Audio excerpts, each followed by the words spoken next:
un escrúpulo.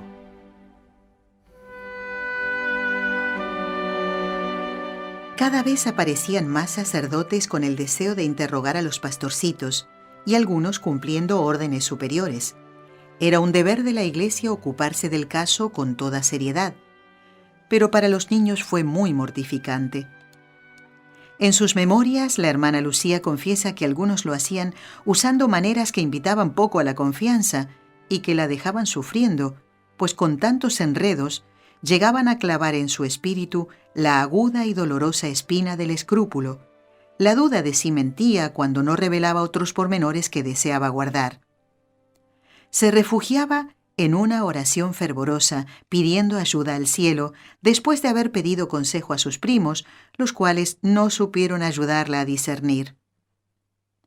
Oh, mi Dios y mi Madrecita del cielo, vosotros sabéis que no os quiero ofender con mentiras, pero bien veis que no es bueno decir más de lo que me dijisteis. Y el cielo respondió. Vino también para interrogarla el señor vicario de Olival, padre Faustino José Jacinto Ferreira. Delante de él, la pequeña Lucía, con apenas 11 años, se sintió a gusto y con confianza. Era el enviado por Dios para darle paz. Después de responder a sus preguntas, Lucía pidió consejo acerca de su duda y fue ayudada. Démosle la palabra. Consulté entre tanto un día a un santo sacerdote al respecto de esta reserva, porque no sabía qué responder cuando me preguntaban si la Santísima Virgen me había dicho alguna cosa más. Este señor, que era entonces vicario de Olival, el padre Faustino José Jacinto Ferreira, nos dijo: «Hacéis bien, hijitos míos, en guardar para Dios y para vosotros el secreto de vuestras almas. Cuando os hicieren esa pregunta, responded: sí, dijo, pero es secreto. Si os hicieran más preguntas al respecto de esto, pensad en el secreto que os comunicó esa señora y decid: Nuestra Señora nos dijo que no se lo dijésemos a nadie, por eso no lo decimos. Así guardáis vuestro secreto al amparo de la Santísima Virgen». Comprendí verdaderamente el lenguaje del venerable sacerdote y quedé satisfecha de él. Su reverencia no perdió jamás de vista mi alma y de vez en cuando se dignaba o pasar por allí o se valía de una piadosa viuda que vivía en un lugar cerca de Olival. Se llamaba señora Emilia. Esta piadosa mujer iba varias veces a Cova de Iría a rezar. Después pasaba por mi casa, pedía que me dejaran ir a pasar unos días con ella y después me llevaba a casa del señor vicario. Su reverencia tenía la bondad de mandarme quedar 2 o 3 días en su casa, diciendo que era para hacer compañía a una hermana suya. Tenía entonces la paciencia de pasar conmigo largas horas a solas, enseñándome a practicar la virtud y guiándome con sus sabios consejos. Sin yo entonces comprender nada de dirección espiritual, puedo decir que fue mi primer director. Conservo, pues, de este venerable sacerdote gratos y santos recuerdos.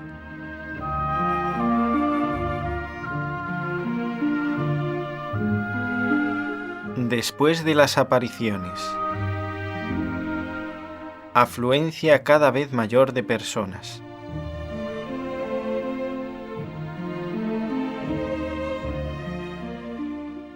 Con el paso del tiempo, cada vez se intensificaba más la afluencia de personas deseando hablar con los pastorcitos, lo que era ciertamente la mayor penitencia para ellos. Para no tener que andar siempre llamándolos y por eso perdiendo el tiempo en los caminos, los padres de Francisco y de Jacinta decidieron que Juan pasase a pastorear el rebaño y los 2 videntes quedarían en casa. Decisión dura para el trío, pues ya no tendrían ese tiempo a solas para ayudarse mutuamente en la búsqueda de la fiel correspondencia a las peticiones del cielo y así poder desahogar todo lo que les sucedía en el alma sin el peligro de ser oídos, resguardados como estaban en la soledad de los descampados. Lucía pasó a ir sola con sus ovejas y solo a la noche se veían, a no ser que el pasto estuviese cerca de casa. Entonces los 2 primos iban a estar con ella. Era un sacrificio más que los 3 ofrecían por la conversión de los pecadores, pues ellos con nadie más se abrían. Como decía la madre de Lucía, cuando los 3 están solos, hablan por los codos, sin que la gente sea capaz de captar nada, por más que escuche, y enseguida que llega alguien, bajan la cabeza y no dicen una palabra. No puedo entender este misterio. Con esta nueva situación todos sufrían y Lucía quedaba muy aislada. Sufría la ausencia de sus confidentes. Su corazón ahora solo se desahogaba en el corazón de la Madre del Cielo, que prometió nunca abandonarla, y ella se abandonaba a ese amor en quien confiaba. Continuó algún tiempo con el rebaño, pero era constantemente buscada. Tenía que ser sustituida por una hermana que hacía falta en los otros trabajos. Al final, aquello, entre comillas, no terminó con el fin de las apariciones. Por el contrario, cada vez la afluencia era mayor. Después de estudiar cómo se arreglarían en la administración de la casa sin el producto de las ovejas, los padres de Lucía decidieron vender el rebaño y mandarla a la escuela. Así, quien apareciese tendría que ir a buscarla a la escuela y ellos quedarían aliviados un poco del problema. Allí que resolviese la profesora. Fue también la respuesta positiva a la petición de Nuestra Señora de que aprendiesen a leer. Fue en 1918 cuando ellos comenzaron a ir a la escuela. Los 2 primos acompañaron a Lucía poco tiempo, pues cayeron enfermos a finales del mes de octubre. Alguna vez Lucía observó que Francisco caminaba muy lento y le preguntó la razón. Respondió que le dolía mucho la cabeza y al andar le dolía más. Entonces su prima le aconsejó que no fuese. Pero él dijo que quería ir, no para ir a la escuela, sino para poder quedar con Jesús escondido durante el tiempo de las clases, de las cuales ya no sacaba ningún provecho por su estado de salud. Jacinta también la frecuentó poco tiempo. Lucía, mientras estaba en la casa paterna, iba a la escuela y cuando volvía comenzaba a aprender a coser y a tejer. No conseguía hacer mucho trabajo, pues debía atender a quien la buscase, y muchas veces acompañaba a las personas que le pedían ir con ellas a rezar el rosario a Cova de Iría. En su recorrido hacia la escuela, casi siempre visitaba a sus primos enfermos, los cuales le pedían que diese recuerdos a Jesús escondido. Al regresar, pasaba nuevamente por la casa de ellos, trayéndoles el perfume de esas visitas, que no siempre eran a solas con Dios. Jacinta, cuando todavía iba a la escuela, acostumbraba a lamentarse de eso, diciendo, admirada, que no comprendía cómo las personas sabían que ellos, durante el recreo, iban a la iglesia, pues enseguida estaban allí haciéndoles preguntas y peticiones.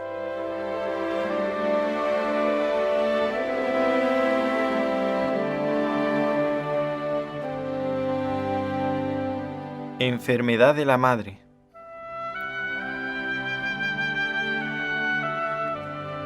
Llena de preocupaciones y sufrimientos, la señora María Rosa, sin nunca conseguir admitir totalmente la veracidad de las apariciones, cayó enferma con tanta gravedad que toda la familia creyó que era el momento de partir de esta vida, pues el médico también dijo que ya no podía hacer nada. En estas circunstancias recibió el sacramento de la unción de los enfermos y se despidió de la familia.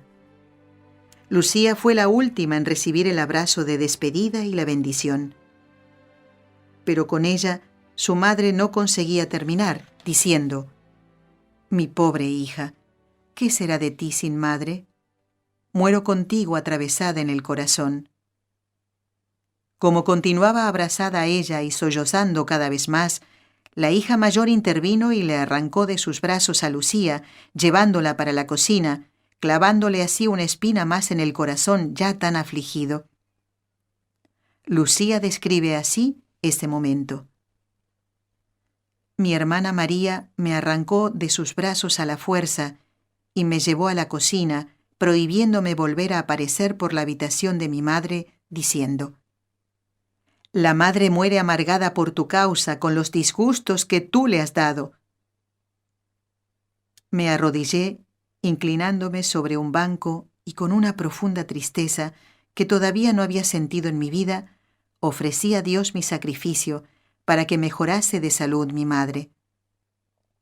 Pocos instantes después, mis hermanas María y Teresa vinieron junto a mí diciendo: Lucía, si es cierto que tú viste a Nuestra Señora, ve ahora a Cova de Iría a pedirle que cure a nuestra madre. Prométele lo que quieras, que lo haremos, y entonces creeremos. Sin responder nada, Lucía salió en dirección a Cova de Iría rezando el rosario y llorando amargamente. Era muy doloroso ver a su madre dispuesta a dejarla y todavía más, oyendo decir que ella era la responsable. Para no encontrarse con nadie, siguió por unos atajos que ella conocía y junto al lugar de las apariciones, de rodillas rezó, lloró e imploró de Nuestra Señora la curación de su madre.